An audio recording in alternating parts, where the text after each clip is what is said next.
지난 시간에 우리는 성령의 9가지 열매에 관하여 말씀을 나누었습니다. 그리고 그 9가지 열매가 구호로 그치는 것이 아니라 우리의 삶 가운데서 실제적으로 나타나야 한다고 말씀을 나누었었죠. 그것들이 우리의 삶 가운데 그냥 내면적인 열매로 맺어지는 것이 아니라 실제로 그 열매들이 눈에 보이게 나타나야 한다라고 말씀을 같이 나누었습니다. 오늘 본문을 시작하면서 바울은 이것을 명확하게 말씀하고 있습니다. 오늘 본문 25절 말씀을 이렇게 말씀하죠. 만일 우리가 성령으로 살면 또한 성령으로 행할지니 라고 말씀하고 있습니다. 이 말씀을 공동 번역으로는 이렇게 번역을 하고 있어요. 성령께서 우리에게 생명을 주셨으니 우리는 성령의 지도를 따라서 살아가야 합니다. 성령으로 살면이라고 개역개정에 번역되어 있는 것을 공동 번역에서는 조금 더 자세하게 성령께서 우리에게 생명을 주셨으니 라고 번역을 하고 있어요. 성령으로 산다는 것은 성령으로 인해서 우리에게 생명이 주어졌다는 것을 의미하는 것이라는 뜻이죠. 그리고 생명을 주셨다라는 것은 구원을 얻었다. 이런 말씀입니다. 1세기 헬라 문화에서 가장 관심을 가지고 있었던 주제는 영생입니다. 1세기 헬라 문화권에서 이 영생에 대한 관심이 굉장히 많이 광범위하게 퍼져져 있었어요. 바울은 당시 사람들이 그렇게 가지고 싶어 했던 그 영생이, 이 영생이 어떻게 주어지는 것이냐? 성령으로 주어지는 것이다 라고 말씀하고 있습니다. 그리고 성령으로 말미암아 생명을 얻은 사람들은 성령으로 행하는 삶이라고 번역된 이 또 공동 번역에서는 성령의 지도를 따라서 살아가야 한다. 이렇게 말씀하고 있는 거예요. 성령의 지도를 따라서 살아가야 한다. 영생을 얻은 사람들은 성령의 지도를 따라서 살아가야 한다라고 말씀하고 있는 것입니다. 특히 여기에서 행할지니, 개역개정에서 행할지니로 번역된 헬라어 스코이코멘이라는 이 단어는 사실 어떤 때 사용되어지는 단어냐 하면은 군대에서 명령에 순종하는 것, 상관의 명령에 순종하는 것, 이것을 의미하는 것입니다. 즉 성령으로 행한다라는 것은 어떤 의미를 가지고 있냐면은 군대에서 상관의 그 명령에 순종하듯이 성령의 말씀에 순종하는 것을 의미하는 것입니다. 군대에서 그 명령 불복종하면은 명령을 따르지 않으면 어떻게 되죠? 처벌을 받죠. 군법에 의해서 처벌을 받죠. 마찬가지예요. 우리가 영생을 받은 사람으로서 성령에 따라서 행한다는 것은 성령의 말씀대로 순종하면서 살아간다는 것을 의미하는 것이에요. 마치 군대에서 상관의 명령에 복종하듯이 그것을 말씀하고 있는 것입니다. 사랑하는 성도 여러분, 구원을 얻은 사람은 성령의 음성을 듣고 그 음성에 순종하는 삶을 살아야 합니다. 구원을 받은 사람은 순종하면서 살아야 해요. 여러분, 우리에게 주어진 자유는, 갈라디아서에서 말씀하는 그 자유는 성령의 인도하심에 따르는 삶을 살아갈 때 주어지는 자유를 의미하는 것입니다. 그 전제는 하나님의 말씀에 순종하는 것을 말씀하는 거예요. 음성을 듣는 것으로 끝나는 것은, 말씀을 듣는 것으로 끝나는 것은 구원받은 자의 올바른 삶이 아닙니다. 그리고 그것은 온전한 믿음이라고 할 수가 없습니다. 야고보서에서는 구원과 믿음의 관계에 관해서 이렇게 말씀하고 있습니다. 야고보서 2장 26절 말씀에 영혼 없는 몸이 죽은 것 같이 행함이 없는 믿음은 죽은 것이니라. 행함이 없는 믿음은 죽은 믿음이라고 말씀하고 있습니다. 그러므로 믿음으로 말미암아 구원을 얻은 사람은 반드시 행함이 뒤따라와야만 해요. 구원을 얻었는데도 불구하고 행함이 없다라면은 우리에게 주어진 그 구원의 근거가 되는 그 믿음, 그것은 건강한 믿음이 아니라는 것입니다. 많은 사람들은 바울은 믿음을 강조하고 야고보는 행함을 강조한다라고 오해를 합니다.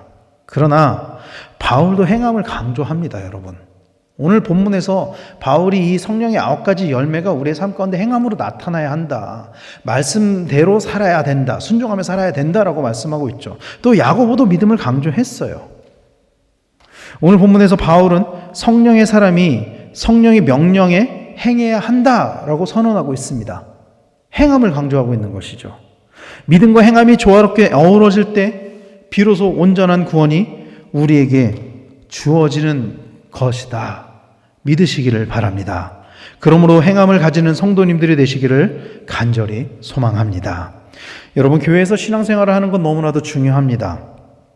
교회에서 말씀에 따라서 순종하는 것, 우리가 믿음 생활을 순종하면서 살아가는 것 너무너무 중요한 일이에요. 그런데 그만큼 중요한 것이 무엇이냐면은 우리의 실생활 가운데에서도, 교회 밖에서의 삶에서도 믿는 자의 삶을 살아가는 건 너무나도 중요하다라는 거예요. 우리의 가정에서, 우리의 일터에서, 우리가 교회 밖에서 만나는 사람들과의 그 관계 속에서 말씀대로 살아가는 건 너무나도 중요하다라는 것입니다. 세상 사람과 똑같이 범죄하고 다른 사람을 속이며 다른 사람을 이기려고 하고 다투고 싸우고 질투하는 것은 구원받은 사람의 삶이 아니라는 것입니다. 그것은 구원받은 자의 삶이 아니에요. 그것은 구원을 얻은 사람은 성령의 인도하심에 따라야 하고 그 인도하심에 따라서 살아야 됩니다. 말씀에 의하면은. 그리고 그 인도하심이 뭐냐? 바로 성령의 9가지 열매라는 것이죠. 뭐였죠?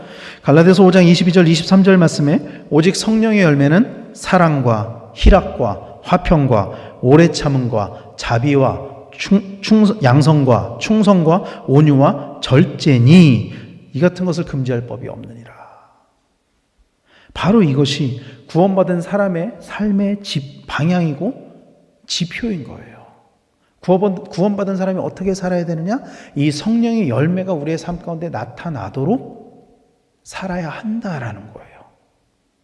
그것이 성령의 인도하심을 받는 것입니다. 그리고 오늘 본문에서 바울은 우리가 그렇게 살아야 하는 이유를 이렇게 말씀하고 있는 거예요. 26절 말씀에 헛된 영광을 구하여 서로 노엽게 하거나 서로 투기하지 말지니라. 이 말씀을 또 공동번역으로는 이렇게 번역합니다. 우리는 잘난 체하지 말고 서로 싸움을 걸지 말고 서로 질투하지 말아야 합니다. 이렇게 말씀하고 있어요. 바울은 우리가 성령의 인도하심을 따라 살아가야 하는 이유에 관하여 결국은 사랑 안에서 화평을 이루어야 하기 때문에 이렇게 말씀하고 있는 것입니다. 사랑하는 성도 여러분, 성령의 인도하심을 따르는 것은요, 많은 사람들은 이렇게 오해를 해요. 성령의 인도하심을 따르는 삶, 성령의 인도하심을 따르는 삶, 그것을 어떻게 오해하냐면은 성령의 능력을 나타내면서 사는 것이라고 오해를 해요. 무슨 병 고침의 능력, 어떤 굉장히 강력한 은사, 성령이 충만할 때 우리에게 주어지는 것이 이런 것이라고 오해를 합니다. 물론 은사가 우리에게 주어지기도 합니다. 그것을 활용하면서 사는 것도 성령의 인도하심에 따른 삶이에요. 그러나 그것만이 성령의 인도하심을 따라서 살아가는 것은 아니에요, 여러분. 하나님이 우리에게 주신 그 성령의 능력을 드러내고 그것을 다른 사람을 깔보고 무시하고 편견을 가지면서 살아가는 것, 그것이 성령의 인도하심을 따르며 살아가는 삶이 아닙니다. 성령의 인도하심을 따르는 것은, 그런 그리스도인의 삶은 다른 사람에게 잘난 체하지 않고 싸움을 걸지 않고 질투하지 않는 거예요.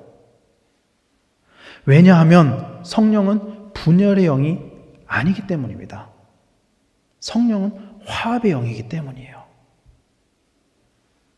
사도행전 2장에 보면 오순절 마가의 다락방 사건이 나옵니다. 기도하러 모인 그 제자들에게 성령이 임했을 때 그때 나타났던 반응이 뭐였냐면은 그들이 각기 다른 나라의 언어로 말씀하시기를 시작했다라고 성경은 기록하고 있어요. 그런데 각기 다른 나라의 언어로 말을 했지만 그들의 말은 성령의 언어였어요. 공통적으로 성령의 언어였어요. 그것은 죄악은 인간을 분열시킵니다. 그러나 성령은 인간들을 하나로 만들어줍니다.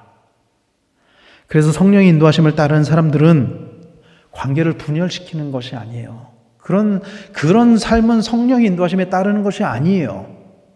분열시키는 영은, 분열의 영은 성령은 분열로 인도하지 않아요. 우리의 공동체를. 성령은 오히려 하나로 만드는 것, 연합시키는 것, 이것이 성령이 하시는 일입니다. 공동체를 하나로 만드는 것. 그리고 성령의 인도하심을 따르는 사람은 공동체를 하나로 만드는데 순종하면서 살아가는 것이죠. 사랑하는 성도 여러분, 성령의 9가지 열매는 모두 예수님의 성품을 나타내고 있습니다.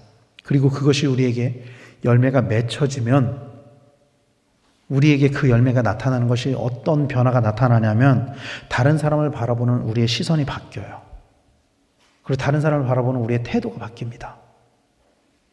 다른 사람을 이해하고 용납하며 그들의 잘못을 용서하고 하나가 됩니다. 이것이 성령이 임재할 때 나타나는 변화예요. 이것이. 그래서 바울은 로마서에서 이렇게 말씀하고 있습니다. 로마서 12장 17절 18절 말씀에 아무에게도 악을 악으로 갚지 말고 모든 사람 앞에서 선한 일을 도모하라. 할 수 있거든 너희로서는 모든 사람과 더불어 화목하라. 그러나 안타깝게도 교회 공동체 안에서 화합이 아닌 분열의 영이 역사할 때가 있습니다. 안타깝게도 서로의 의견이 다르다고 해서, 나에게 어떤 피해를 줬다고 해서 다른 사람과 다툼을 하고 하나 되지 못하는 때가 있어요. 교회 안에서도. 바울은 그럼에도 불구하고 악을 악으로 갚지 말고 선한 일을 도모하라고 권면하고 있습니다. 우리는 이 말씀을 기억해야 합니다. 그리고 할 수 있거든 모든 사람과 더불어 화목하라. 할 수 있거든 모든 사람과 더불어 화목하라. 이것은 믿음이 큰 사람이 할 수 있는 일이에요. 다툼이 있을 때 이것을 누가 할 수 있느냐면 믿음이 더 큰 사람이 할 수 있는 거예요. 성령 인도하심을 더 강하게 받는 사람이 할 수 있는 거예요. 다툼이 있을 때 그 사람과 화목할 수 있는 것, 먼저 용서하고, 먼저 용서를 구하고, 먼저 화해하고. 그래서 믿음이 더 큰 사람이 상대방을 이해하고 용납하며 오래 참고 용서하는 거예요. 그런 성령의 열매가 더 강하게 나타나는 것입니다. 사랑하는 성도 여러분, 우리에게 이런 믿음이 주어지게 되기를 간절히 축원합니다. 그래서 우리를 통해서 성령의 역사하심이 나타나기를 바랍니다. 성령의 능력은 물론 은사로 나타나기도 하죠. 뭐 방언을 한다거나 치유를 한다거나 통변을 한다거나 여러 가지 은사로 나타나기도 하죠. 그러나 근본적으로 성령이 우리에게 강력하게 임재할 때 우리에게 나타나는 것은 하나됨입니다. 하나됨입니다. 저는 그랬기 때문에 초대교회 사도들이 그 성령으로 충만했기 때문에 초대교회 성도들이 자신들에게 막 항의를 따지는 장면이 나오잖아요. 사도행전에 보면은 그 과부들의 구제에 대한 문제로 막 따지는 장면이 나와요. 그때 그 사도들이 어떤 반응을 보였냐면 그들의 요청에 다 응해줍니다. 자기들의 권위를 내려놓고 다 응해줍니다. 왜냐하면 그들이 성령에 충만했기 때문이에요. 하나됨을 이뤄가야 했기 때문입니다. 우리에게도 이런 용서와 용납, 화해가 있게 되기를 간절히 소망합니다. 그래서 이 새벽에 모인 우리로 인해서, 우리를 통해서 우리의 공동체가, 특별히 우리의 교회가, 우리의 가정이, 우리의 일터가 분열이 아닌 그런 하나를 이루는 공동체가 되기를 간절히 소망합니다.